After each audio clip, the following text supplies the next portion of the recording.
First part देख लीजिए, distance between 2 points is, तो 9 का क्वेश्चन डाल दिया, बट ठीक है भाई का जो फरमान।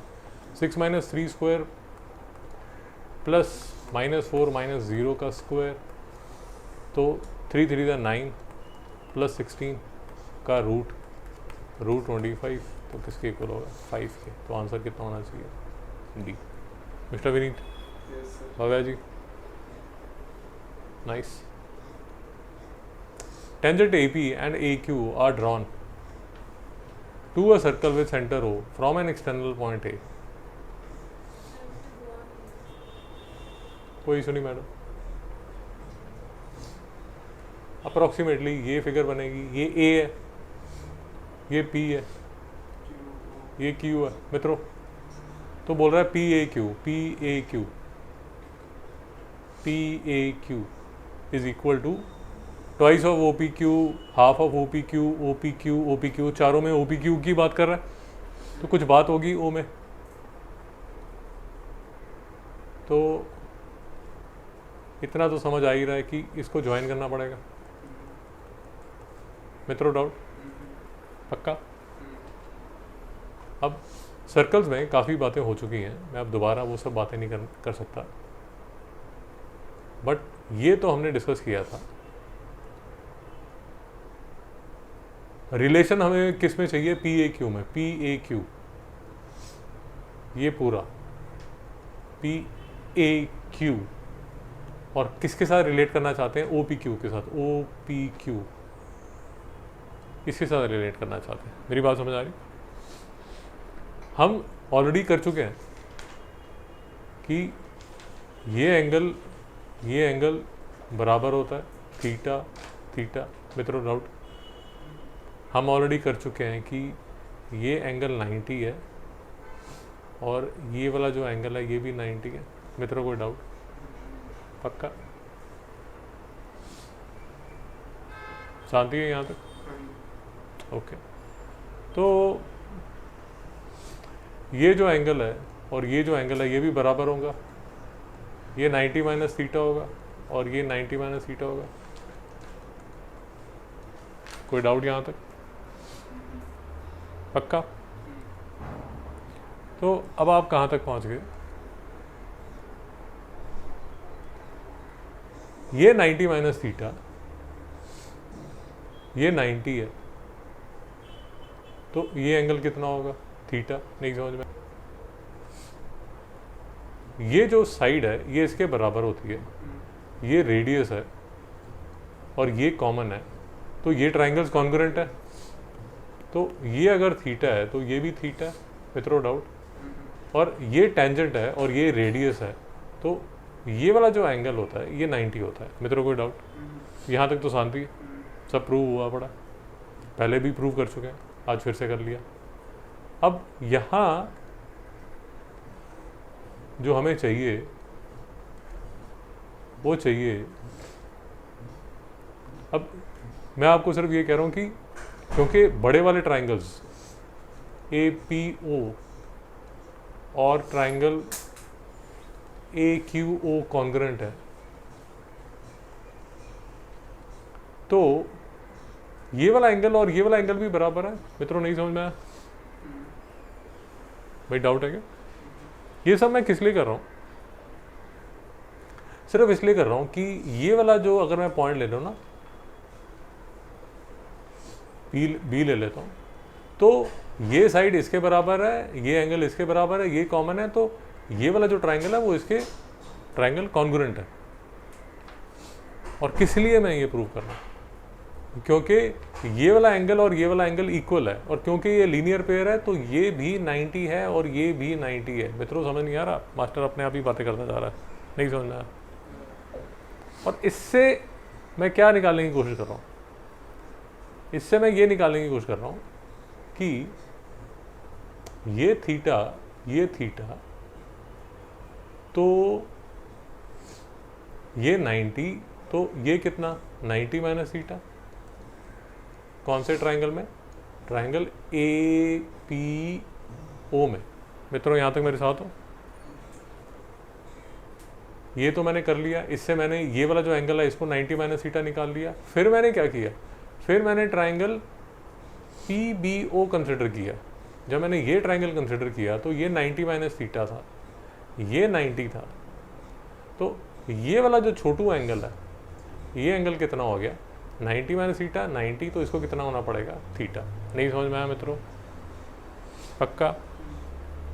अब वो हमारे से रिलेशन क्या मांग रहा है कि एंगल PAQ जो किसके इक्वल है 2 थीटा के। नहीं समझ में आया? तो ये किसके इक्वल हो गया, ट्वाइस ऑफ थीटा। थीटा क्या है, एंगल OPQ, एंगल OPQ।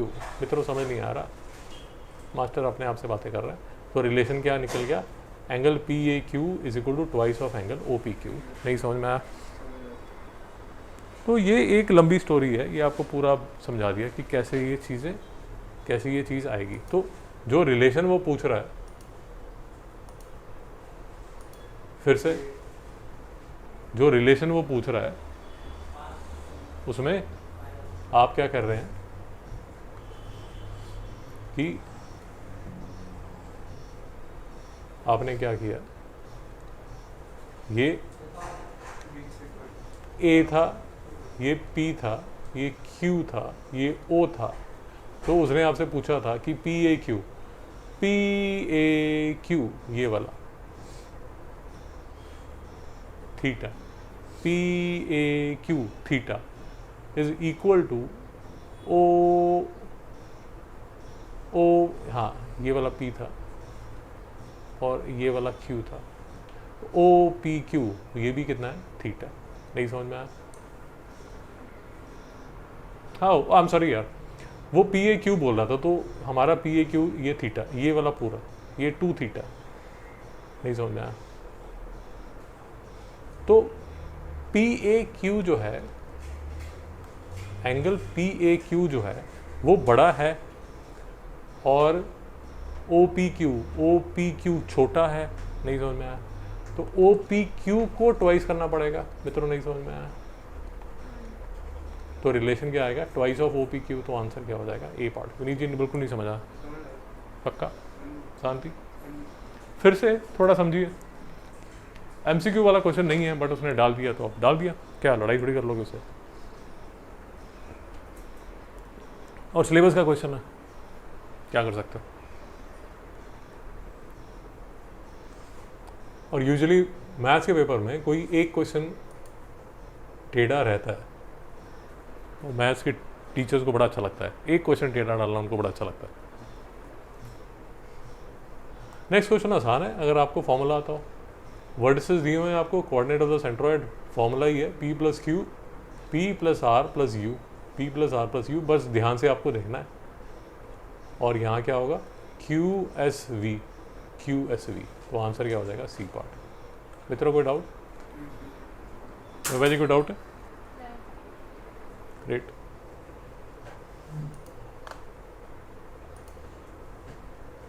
यहाँ 50 बार हमने फॉर्मूला डिस्कस कर लिया, एक बार मुझे फिर से बता दीजिए, फॉर्मूला बता दीजिए एक बार दोबारा से। 2 mean plus mode gives 3 median. बस वैल्यू पुट करनी है, क्या आंसर आ जाएगा, 136.90 ये वाला। ठीक है, नाइस। फिर रेशो ऑफ रेडियाई ऑफ एक सिलेंडर, दूसरा cylinder, ratio of radii of 2 cylinder is 2:1।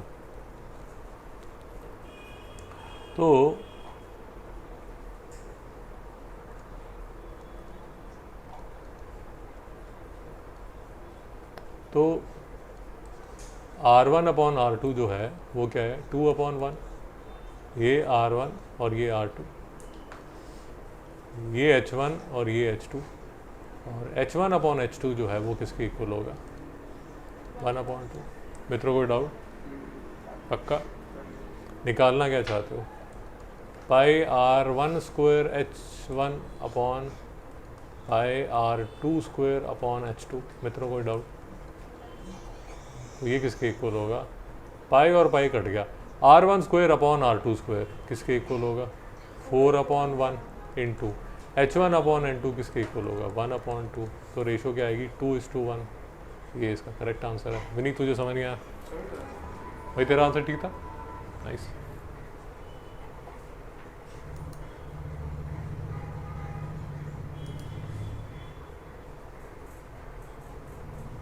Next चलिए, फिर से बार बार 50 बार बात हो चुकी है। 2 - 1 8 7, मिड पॉइंट निकालना है। तो 8 + 2 क्या होगा? 10। 10 का हाफ क्या होगा? 5। -1 + 7 क्या होगा? 6। 6 का हाफ क्या होगा? 3। तो 5 3 जो है वो इसका करेक्ट आंसर है। नहीं समझ में आया भाई? जो क्वेश्चन आसान है वो आसान है, जो डिफ़िकल्ट है उनको ड्यू रिस्पेक्ट दीजिए कि हाँ सर आप टेढ़े आदमी हैं तो आपको इज्जत से पेश आएंगे आपके साथ। सॉलिड सिलेंडर, हाइट दी हुई है, रेडियस दिया हुआ है, right circular cone of same height is removed, then the volume of the remaining solid is. शाबाश, लास्ट टाइम भी किया था। शाबाश, बहुत बढ़िया। ऐसी फिगर बनती है। तो पाई R² H में से 1/3 पाई R² H को निकाल दिया तो कितना रहेगा? 2/3 पाई R² H। इससे पहले वैल्यूज मत डालिए, और पाई तो कैंसिल करना ही नहीं क्योंकि सब चीज़ों में पाई है। R² into H 10। शाबाश। तो मैडम ये गया 12, 12 to the 24, 24 10 the 240, 245 विथ्रो डाउट। मैंने तेरे से हुआ था नहीं हुआ था? तूने दोबारा नहीं किया?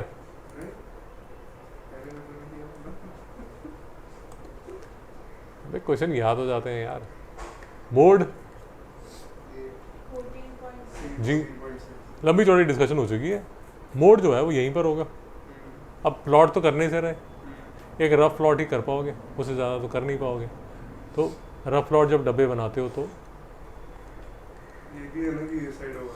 हाँ, ये 12-15 का डब्बा होगा, यहाँ 9-12, यहाँ 9-12 का डब्बा होगा, यहाँ 15-18 का डब्बा होगा। 12-15 का डब्बा जो है, let us assume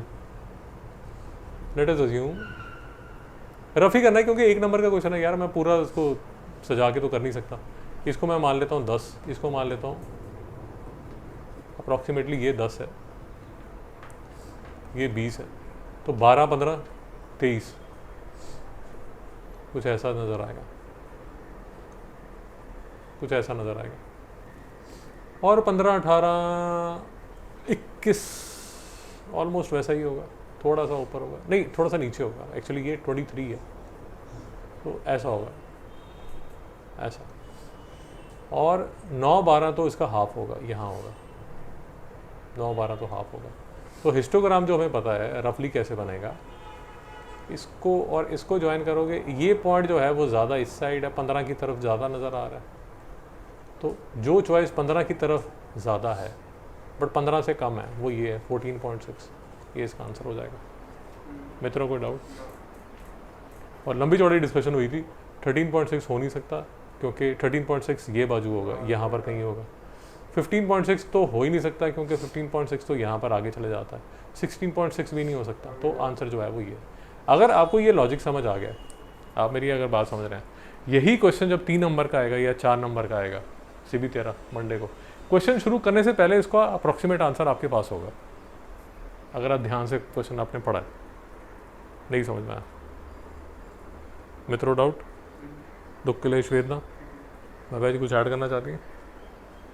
please trust me on this, please trust me on this. 1 साल के बाद जब आप पेपर देंगे,